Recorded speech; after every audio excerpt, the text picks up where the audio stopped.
Hello student, good morning all of you. आज हम chapter number 7 कृपया गंदा मत कीजिए ये एक व्यंग पढ़ाए थे हमने आपको, और इसके जो लेखक हैं वो है देवेंद्रनाथ शर्मा। तो उसके अंतर्गत हम आज आओ करें 1, 2, 3 है ना। इसको CW मतलब कि हम अभी आपको समझा देते हैं, टिक करवा देते हैं, आपको इसको होमवर्क में करना है। तो देखिए, सबसे पहले आप बुक निकालेंगे, उसमें पेज नंबर निकालेंगे 82 है ना। 82 में देखिए आओ करें एक। सबसे पहला क्वेश्चन है, लेखक के अनुसार जो लोग धड़ल्ले से शब्दों का प्रयोग करते हैं वे सचमुच क्या होते हैं? भाग्यशाली है ना। लेखक के अनुसार सेकंड क्वेश्चन है, लेखक के अनुसार इनमें से कौन सा अलगाव का समर्थ साधन रहा है? तो जातियां। ठीक है। संस्कार की बात आने पर लेखक को किसकी याद आती है? अपने मित्र की। तांबुल का क्या अर्थ हो? तांबुल अर्थात होता है पान। फिफ्थ क्वेश्चन है, लेखक ने कृपया गंदा मत कीजिए पाठ में किन 2 महानगरों का उल्लेख किया है? कलकत्ता और बंबई का। अब हम देखेंगे आओ करें 2। इसमें फर्स्ट क्वेश्चन है, लेखक जैसे लोग मिट्टी के स्पर्श से क्यों बचना चाहते हैं? ये 79 नंबर का पेज आप निकालेंगे, उसमें देखिए आंसर ये फर्स्ट वाला है ना। मैं मिट्टी के स्पर्श से बचना चाहता हूँ क्योंकि उसमें मुझे गंदगी दिखती है। कपड़े पर मिट्टी का धब्बा आंखों को खटकने लगता है क्योंकि उससे मेरी नागरिकता और सभ्यता में बट्टा लगता है। हो गया। अब उसके बाद देखिए, लेखक ने किसका उदाहरण देकर स्पष्ट किया है कि गंदगी का संबंध गरीबी या शिक्षा से मानना संगत नहीं है? 80 नंबर का पेज निकालेंगे आप लोग। हाँ, यहाँ पर देखिए आओ करें 2। संस्कार की बात याद आने पर एक बीती याद आ गई। मैं विदेश में था तो मेरे एक मित्र किसी फ्लैट में दूसरे कमरे में रहते थे। फुर्सत रहने पर अक्सर वे मेरे बैठक खाने में आ जाते और गप का सिलसिला चल पड़ता। वे सिगरेट के शौकीन थे। ये 4 नंबर का है ना। आओ करें 2 का 2। सेकंड क्वेश्चन बोलेंगे ना। हाँ, ये देखिए।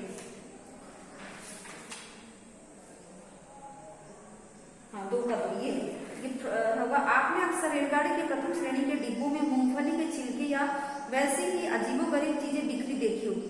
प्रथम श्रेणी के यात्री संपन्न तो होते ही हैं, सुरुचि संपन्न भी होने चाहिए, पर उनकी सुरुचि संपन्नता का संबंध मूंगफली के छिलके से कैसे बैठाया जाए? इसलिए गंदगी का संबंध गरीबी या शिक्षा से मानना संगत नहीं है।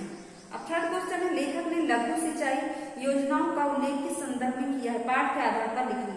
79 नंबर का पेज निकालेंगे, यहाँ पर देखेंगे।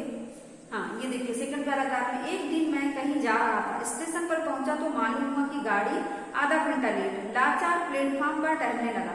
थोड़ी दूर पर एक सज्जन अपने बिस्तर पर बैठे थे। देखने में देहात के रहने वाले थे और धनी लग रहे थे।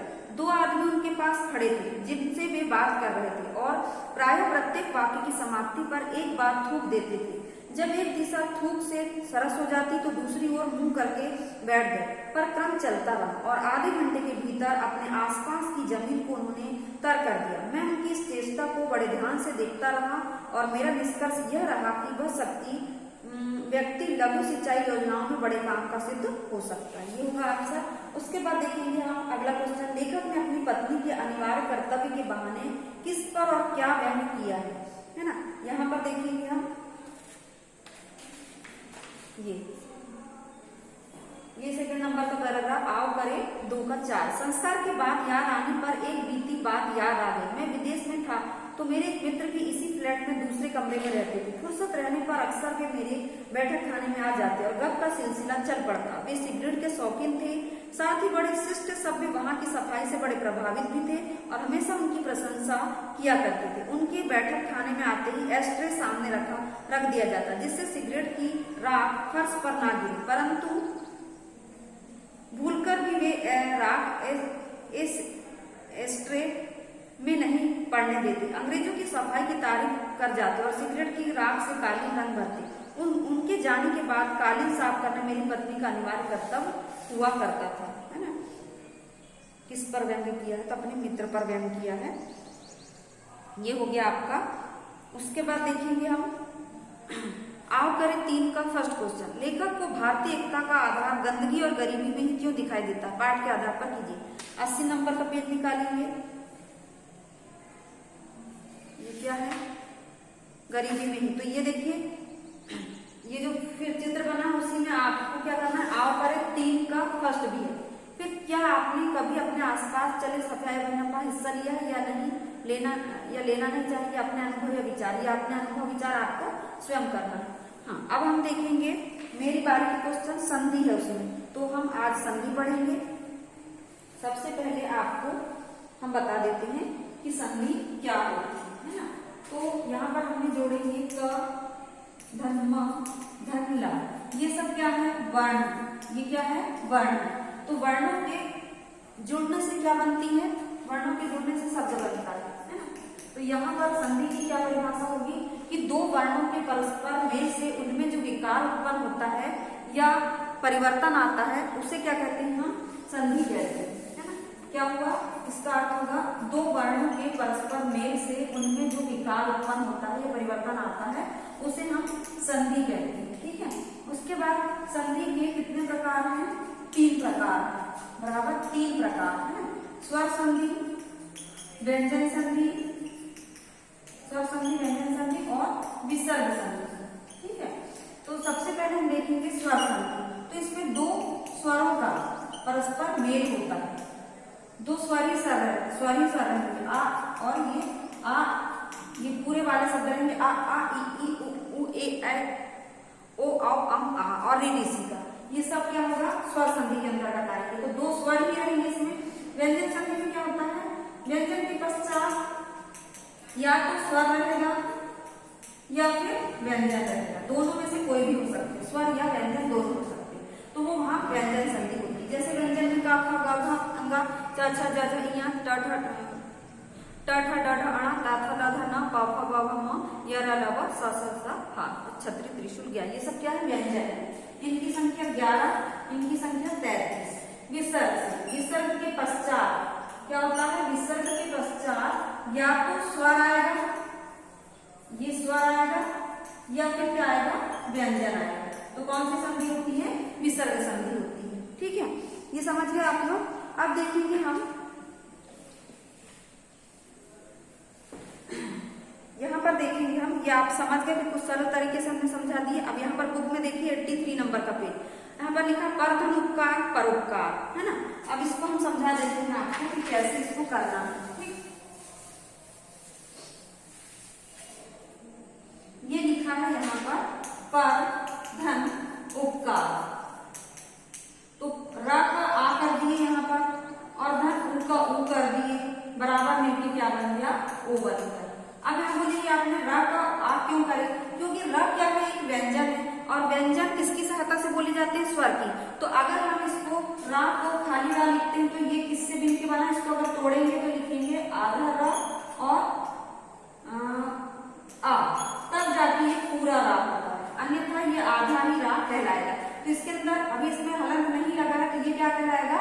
व्यंजन कहलाएगा, है ना। तो व्यंजन इसके अंदर छिपा है, मतलब इसमें हमने आ निकाल लिया, ये उ का उ, तो बन गया ये ओ। अब इसको हम लिखते हैं परधन उपकार बराबर में हो जाता है परोपकार, ठीक। वैसे ही सम धन तोष, तो सम म का आधा म निकाले और ता का ता और ना हो गया तो संतोष हो गया। उसके बाद ये तो व्यंजन का है। और तब्बल धन बल बराबर तपोबल, तो सभी शब्दों में 2 ध्वनियां स्वर प्लस स्वर पर व्यंजन और व्यंजन विसर्ग। वही हमने जैसे बताए थे कि स्वर में स्वर ही रहता है, व्यंजन में व्यंजन के पश्चात स्वर या व्यंजन होता है और विसर्ग में विसर्ग के पश्चात स्वर या व्यंजन, दोनों में से कोई भी होता है। तो 2 ध्वनियों के मिलने से जो विकार उत्पन्न होता है या परिवर्तन, विकार मतलब परिवर्तन आता है, उसे कहते हैं संधि कहते हैं। संधि के नियम है बहुत सारे, ठीक है। तो हम देखेंगे अब यहाँ पर स्वर संधि, व्यंजन संधि, विसर्ग सब समझा दिए हमने। अब आपको देखना है इसका उदाहरण। यहाँ पर स्वर संधि व्यंजन संधि नहीं दिया है क्योंकि आप इसको पहले पढ़ चुके हैं। व्यंजन संधि में ये सब नियम है, अगर हम नियम पढ़ेंगे तो क्या होता है? थोड़ा सा कंफ्यूज होते हैं, तो इसको हम पढ़ते जाएंगे। जैसे दिगंबर, अजंत, उद्घाटन, है ना, फिर वाग्मय, सन्मार्ग, षडमार्ग, हम इसको तोड़ के देखते हैं तो समझ में आने लगता है कि ये कौन सी संधि है। अगर हलंत लगा रहा तो व्यंजन संधि कहलाती है, अगर विसर्ग रहा तो विसर्ग संधि होती है, ठीक है। इसका हम उच्चारण करते हैं, जैसे मनोहर बोले तो मन धन हर, मनोहर ऐसा होगा। कोई भी शब्द को हम वैसे ही तोड़ेंगे, ठीक है। तो व्यंजन संधि में हलंत का याद रखना है और विसर्ग संधि में विसर्ग का याद रखना है, ठीक है। और बाकी जितनी बच्ची क्या होगी? स्वर संधि। अब जैसे इसमें हमको पढ़ के देखना सब उच्चारण, उत धन चारण, तत्छाया, उज्ज्वल, भ्रटिका, उड्डयन, उल्लास, उत्थान, लास, है ना, ता संबंधी नियम, है ना। उसके बाद है माँ संबंधी उच्छ्वास, उसके बाद माँ संबंधी नियम अहम धन कार अहंकार, समधन तो संतोष, समधन जय संजय, समधन ध्या संध्या, समधन गम संगम, फिर समधन चित संचित, समधन योग संयोग, समधन रक्षण संरक्षण, समधन रचना संरचना, समधन वध संवत, समधन सय संशय, समधन सार संसार। वैसे यहाँ पर दिग्धन अंबर दिगंबर, अचधन अंत अजन्म, उत्धन घाटन उद्घाटन, वाकधन में वाग्मय, सतधन मार्ग सन्मार्ग, षटधन मास षटमास, उत्धन नति उन्नति, उत्धन चारण उच्चारण, ततधन छाया तप छाया, उत्धन ज्वल उज्ज्वल, वृद्धधन टीका व्रत टीका, उत्धन ड्यान उद्यान, उत्धन लास उल्लास, उत्धन हरण उद्धरण, उत्धन श्वास उच्छ्वास। फिर इसमें देखिए समधन मति सम्मति, समधन मुख सम्मुख, है ना, पेज नंबर 84 में, समधन मान सम्मान, समधन मेलन सम्मेलन। फिर नाम है परिधन नाम परिणाम, ऋषिधन ना ऋण, भाषधन ना भाषण, त्रिशधन ना तृष्णा। उसके बाद विसर्ग संधि में देखिए निधन चय निश्चय, दुधन गुण दुर्गुण, मनधन जब मनोज, है ना। उसके बाद हम विसर्ग संधि के कुछ नियम, निधन छल निश्चल, दुधन चरित्र दुश्चरित, निधन तेज निस्तेज, निधन फल निष्फल, निधन चिंत निश्चिंत, निधन चय निश्चय, नमः धन ते नमस्ते, दुधन कर दुष्कर, दुधन गुण दुर्गुण, पुनः धन जन पुनर्जन, निधन जन निर्जन, दुधन आचार दुराचार, दुधन लाभ दुर्लभ, निधन धन निर्धन, दुधन लाभ दुर्लभ, दुधन बल दुर्लभ, निधन उत्तर निरुत्तर, है ना। विसर्ग में देखिए मना धन बल मनोबल, मना धन रंजन मनोरंजन, मना धन हर मनोहर, अधधन गति अधोगति, फिर निधन रस, तो बड़ी की मात्रा हो गई नीरस, निधन रज नीरज। अब यहाँ पर दीर्घ संधि है। अब ये क्या है, स्वर संधि के प्रकार है ना, ये स्वर संधि के प्रकार है। कौन कौन सी स्वर संधि के 5 प्रकार होती है। तो इसमें फर्स्ट है दीर्घ गुण, दीर्घ गुण वृद्धि, दीर्घ गुण वृद्धि, यण और अयादी, दीर्घ गुण वृद्धि और अयादी। इसको हमें ट्रिक से पढ़ेंगे। यहाँ पर हमने लिखे दिव्या, है ना, किसी लड़की का नाम लिखे हमने क्या, दिव्या। अब यहाँ पर आधा गा जोड़ेंगे, तो दा से दीर्घ, ग से गुण, वा से वृद्धि और या से यण और आ से या की मात्रा तो अयादी। इस प्रकार से हम इसको याद रख सकते हैं। अब इसमें देखेंगे हम आ के बाद आ ई उ स्वर जब साथ आते हैं तो दोनों मिलकर उसी का दीर्घ रूप हो जाते हैं, है ना। जैसे कि आ बड़ा आ बड़ी ई बड़ा, जैसे विद्याधन आलय बराबर क्या बन गया, विद्यालय, है ना। यहाँ पर हमने लिखी विद्याधन आलय, तो या का आ, धन आ का आ बराबर आ बन गया, पूरा मिलकर क्या बन जाता है, ये विद्यालय, ठीक है। या की मात्रा होगी, है ना। यानी इसमें चाहे छोटा अक्षर छोटे से मिले तो बड़ा होगा, क्योंकि दीर्घ है, दीर्घ यानी बड़ा, बड़ा मिलाएंगे तो भी बड़ा होगा, छोटा बड़ा मिलाएंगे तो भी बड़ा होगा, और बड़ा छोटा मिलाएंगे तो भी बड़ा होगा, ठीक है। अब गुण संधि में आ या आ के बाद ई या ई आने पर ए हो जाता है, तो स्वधन इच्छा बराबर क्या हो जाएगा, स्वेच्छा। आ या आ के बाद उ और उ आने पर ओ हो जाता है, जैसे महाधन ऊर्जा। फिर आ या आ के बाद ऋषि आने पर अर हो जाता है, देवधन ऋषि देवर्षि।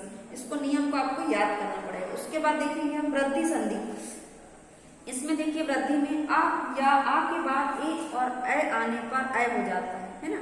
आ, फिर इसी में 2 नियम है, आ या आ के बाद ओ और औ आने पर औ हो जाता है, और ये महाधन औसत। फिर यण संधि में ई या ई के बाद कोई स्वर आने पर या हो जाता है, इति धन आदि। फिर उ या उ के बाद कोई स्वर आने पर व हो जाता है ना।